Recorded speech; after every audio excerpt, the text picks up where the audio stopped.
watching Gearz. You know, one of the hottest things going today is hot rodding old muscle cars. Some people call them pro touring cars, some people call them resto mods, but one thing's for sure, everybody likes them. And now you're seeing guys build SS Chevelles and Hemi Cudas and Mach 1 Mustangs and Z28 Camaros that'll run with today's Corvettes, and that's great. But unfortunately, not everybody can afford to buy an old Mustang or Camaro or Cuda or GTO and turn it into a high-dollar street machine. So, does that mean you can't have a project? No, but it means you might need to take a different approach, something less expensive, something a little more low-key, something more fun, something maybe off the beaten path a little bit. I'm talking about building a sleeper. Now, the first thing we have to do is clarify just what exactly that term means. Because when most women hear that term, this is what they think. And when most men hear the term, this is what they think. Fortunately, neither one is correct. When it comes to cars, the term sleeper originated back in the 1950s when street racing for money was a big deal. Take a look. Since the whole idea was to bet on cars that would win, it became important to be able to identify which cars were really fast. And since most fast cars flex with automotive testosterone in the form of big tires or loud mufflers or lumpy cams, a good street racer quickly learned that he could get challenged to a lot more races and ultimately win more money if his car didn't look as fast as it was. This became known as a sleeper car. So, just like the pool hustler that pretended to be injured, or the card shark that claims he's never played before, a seasoned street racer would stuff a hot engine into a car that looked too nice to be fast, or was so beat up it looked like a pile of junk, or was an odd body style that made everybody laugh. This, of course, caused the bets to roll and the odds to rise until the guy finally uncorked his machine against a local hotshot, blew him away, and then swept up all the cash and hopefully made it out of town before everybody realized they'd been had. Now, even though people don't street race like they used to, having a sleeper car that hides its true potential can be an incredible amount of fun at the local road courses or drag strips or cruise-ins or even the local stoplight. So, we're going to show you how to build a car like that. And the first thing you need to do is find yourself a car. And remember, the less racy it looks, the better. Our search ended when I found this '73 Plymouth Satellite Sebring on Craigslist.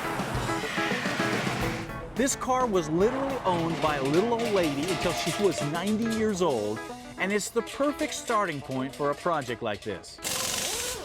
Now, I know a lot of you are thinking, what? That's a grandma's car, man. Exactly. Let me show you why I picked it. First of all, it's a Satellite, not a Roadrunner, not a GTX, so no collectors wanted it. But it's the same body style, so it has a ton of potential to look really good. Also, it's a '73, not the most popular year, so it was cheap. And since it was owned by a responsible older person and garage kept, it is absolutely rust-free, has virtually no damage on it, has the original vinyl top, still has the original interior in almost perfect shape, and even has the original 318 engine and working air conditioning. Starting with a car like this will save you thousands of dollars in body work, metal work, and interior work. Okay, everybody knows that a car like this is slow and handles like crap. So, the goals for this project is to make it handle, to make it fast, and to make it look good, but not make it look fast. And that's the sleeper angle that we're going for on this car, to make it look like a nicely restored cruiser that's blisteringly fast under the skin. And with that in mind, we're gonna call this project the Street Sweeper, because if we pull this off, we're gonna be able to sweep up the road with a lot of unsuspecting victims. Now, obviously, the first thing we need to do is wave goodbye to that old 318 engine and automatic transmission, and the radiator and the suspension and the steering and pretty much everything that you're looking at here. But the good thing about these old Mopars is that suspension will unbolt and drop right out the bottom. A lot easier than doing a Ford or a Chevy. So, that's what we're gonna do.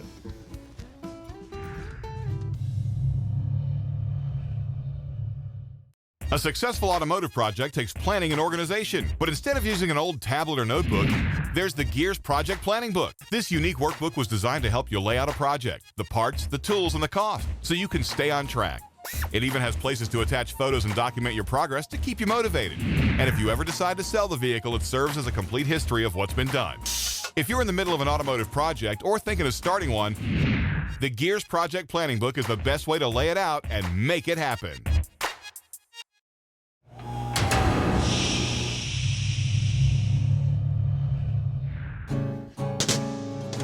Hey, welcome back to Gearz, where today's project is a sleeper.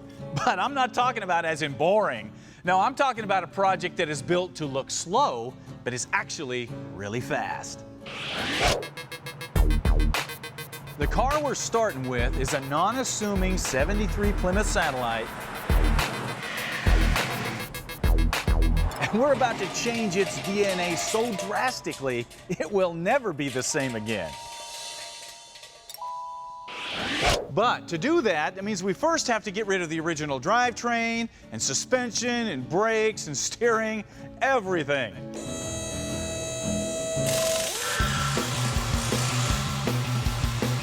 So first, we got underneath the car and cut out the old exhaust system.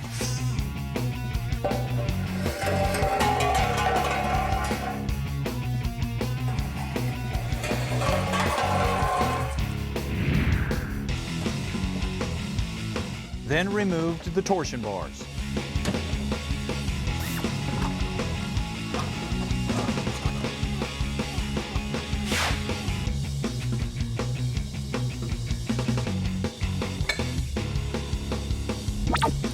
Then we unbolted the upper control arms from the frame and disconnected the brake lines.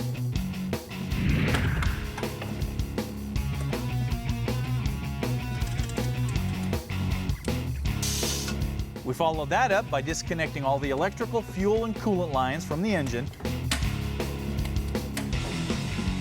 and removing the radiator.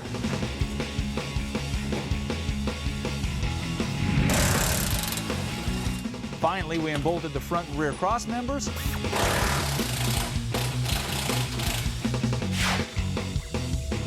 and just lifted the body up off of the original front suspension and drivetrain.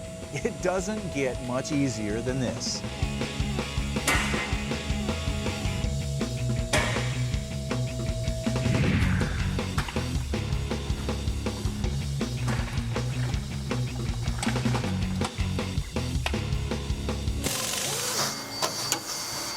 All right, with all that old junk out of the way, you can see how nice this old car really is. Take a look here.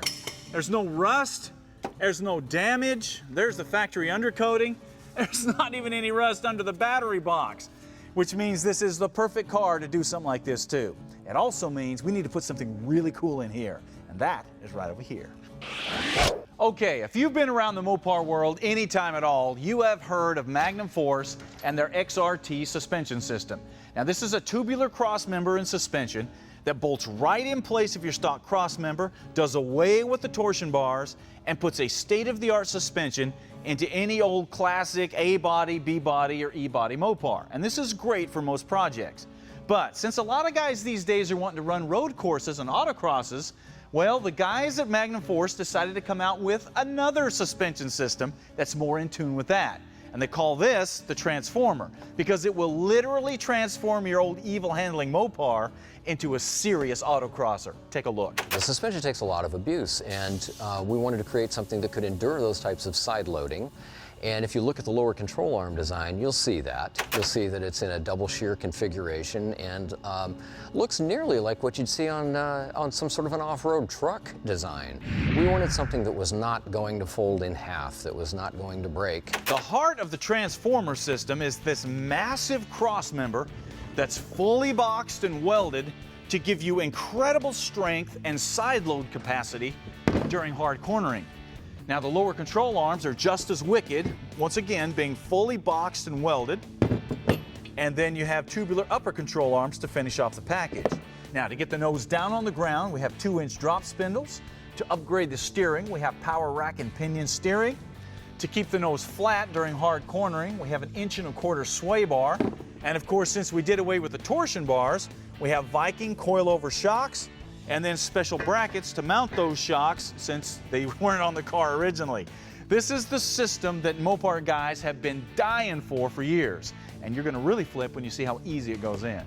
The suspension mechanism in the form of a coil spring is captive to the shock absorber itself and is adjustable. The spring tension itself is adjustable, as well as the springs being replaceable. So you can replace the springs to go with different spring rates. You can change the height of the spanner nut to increase or decrease the amount of tension on that and alter the installed height of the coilover. And then, last but not least by a long shot, is that you can adjust the dampening characteristics of the shock in question, of the coilover shock, by turning a knob. Now, quick tip. Brought to you by E3 Spark Plugs, born to burn.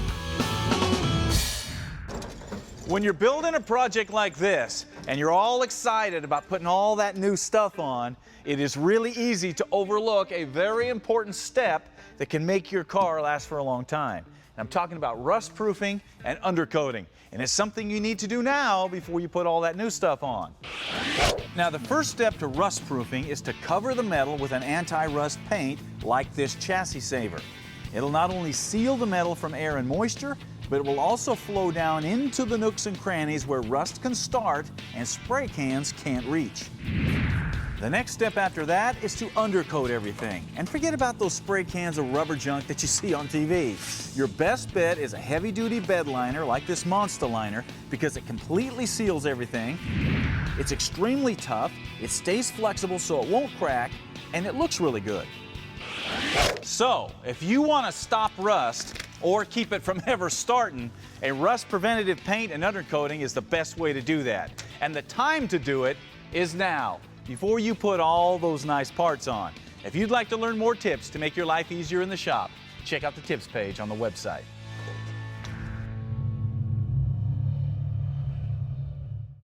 When Stacey David makes house calls in the big Gearz Nation truck, it makes for some pretty special moments.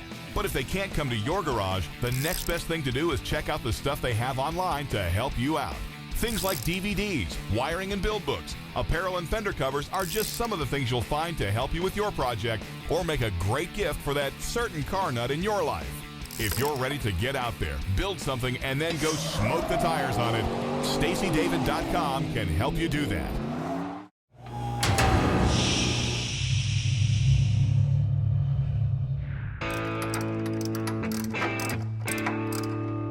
Hey, we're back, and in the process of sticking a state-of-the-art suspension from Magnum Force under the front of this old 73 Satellite. Now, as you can see, we've already rust-proofed and undercoated the frame.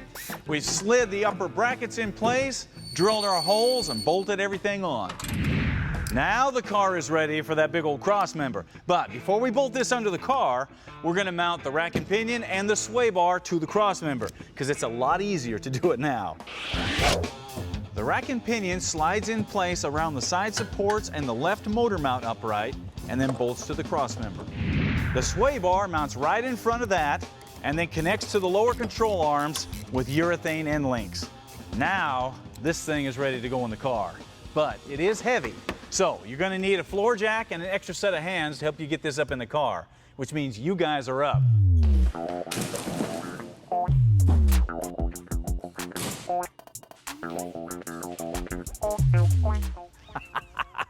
Gone like the wind.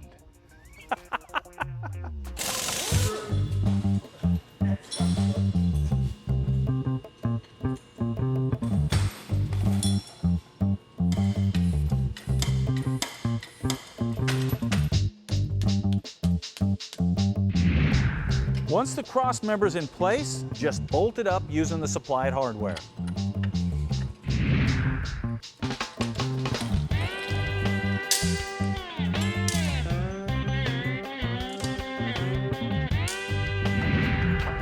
We'll follow that by bolting on the new upper control arms, the coilover shocks, and finally the 2-inch drop spindles.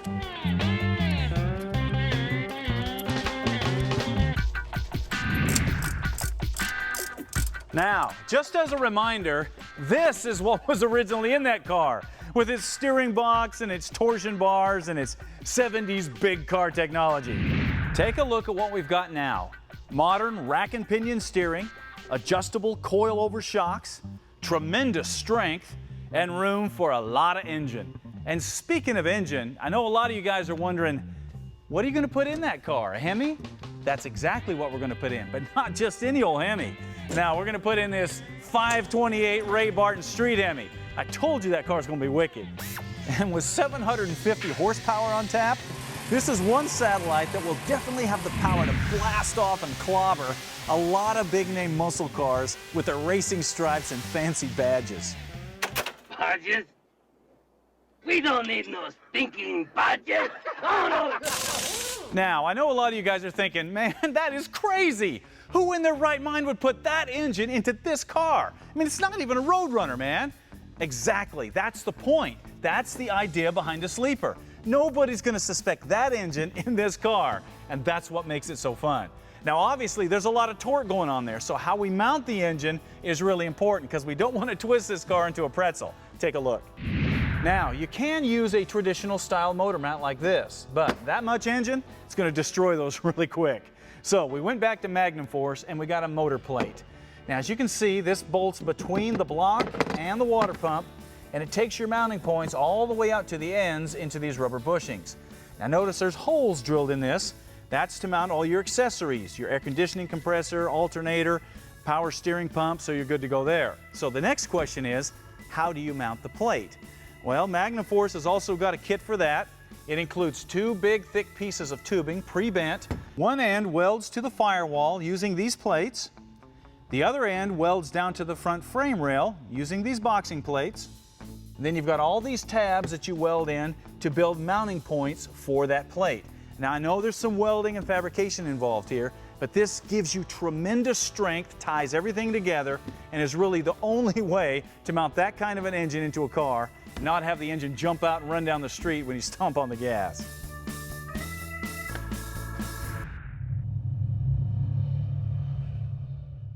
If you've got a cool project and would like to show millions of other gearheads what you're working on, you need to join Gearz Nation.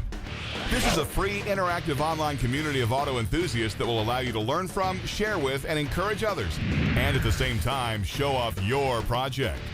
There are also premium memberships available for access to special merchandise and the entire Gearz catalog. If you're into mechanical things, you're welcome on Gearz Nation. And who knows, you might even see your project on TV.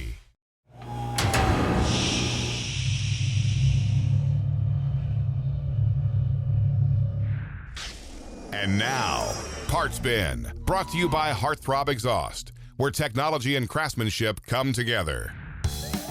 You don't have to look very far to see that fire is becoming a major problem in cars and trucks today. With high-pressure fuel injection systems feeding the flames, it's becoming more and more common to see a vehicle burning on the side of the road, in a garage, or in a parking lot. But just having a fire extinguisher with you, sometimes that's not enough, because it's what's in the extinguisher that makes all the difference in the world. And that is where Fire Aid comes in, because this is a biodegradable, non-toxic, non-corrosive fire suppression agent that puts out fires like nothing you've ever seen. Check it out. By extinguishing the flame, encapsulating the fuel source, and drastically reducing heat, Fire Aid attacks the fire from every direction, making it effective on everything from wood, paper, and cloth fires to gasoline, oil, and paint fires. And once you hit a fire with Fire Aid, it will not reignite, no matter how hard you try. That's the flame off the torch. And with its cooling agent, it'll block temperatures in ways that you've got to see to believe.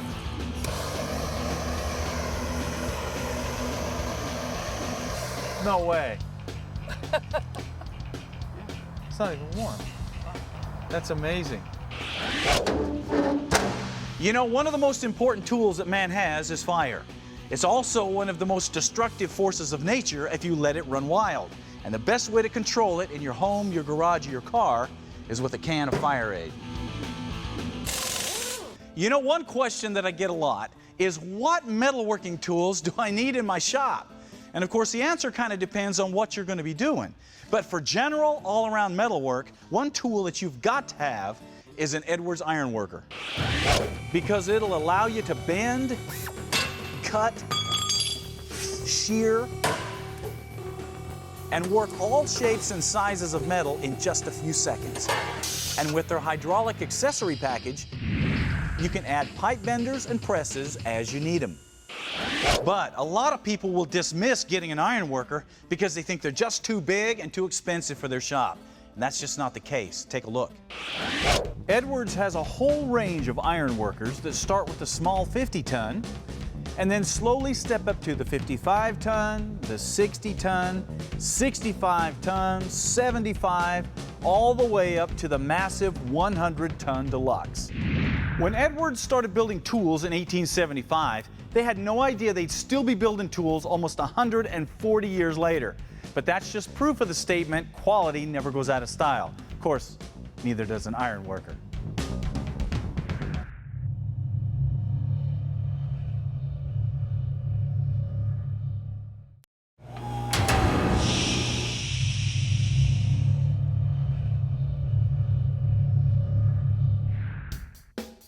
What are you working on? Brought to you by Woodward Fabrication, selling quality metalworking equipment since 1966. Today's What Are You Working On comes from Dave Martin from Lakesville, Massachusetts. And he's not working on a car, he's not working on a truck, he's got himself a boat. But not just any old boat. He picked himself up a 68 Racing Craft fiberglass flat bottom boat. And as you can see here, that thing was rough. It'd been sitting for about 8 years, which is not a good thing for a boat because that fiberglass starts to separate, the stringers start to deteriorate, and they become very prone to sinking. So he knew he had to tear it all apart. So the first thing he did, check it out, is he pulled the motor out, pulled the drivetrain, and started working on it. As you can see here, he completely stripped the boat. He made new stringers, glassed them all in. Then he painted it with a Rolex gold flake to keep that 60s vibe. Then the deck was painted with a fake wood grain because, as Dave says, boats should be made of wood, or at least look that way. Then, once he was all done with the body of it, he stuffed this big block Mopar in there, so it'll definitely skip across the water like it should. Dave, great project. I love those old speedboats. That's definitely a cool era. And to recognize your project, we hooked up with our buddies at Woodward Fab. We're going to give you a bench vise. That'll definitely help you out on your next project. We're also going to give you a wiring book and a year's subscription to Four Wheeler Magazine, because obviously you need a big four-wheeler to pull that boat around. Now, the rest of you guys, if you want to get in on this, you got to go to Gearz Nation on our website and submit your project. We'll do the best that we can to get it on the air, because we pull all the What Are You Working Ons and on the road off of Gearz Nation. All right, that takes care of it for us today. I got a lot to do on the Mopar. I'm sure you've got something to do, so get out there, start working on something. We'll see you next time.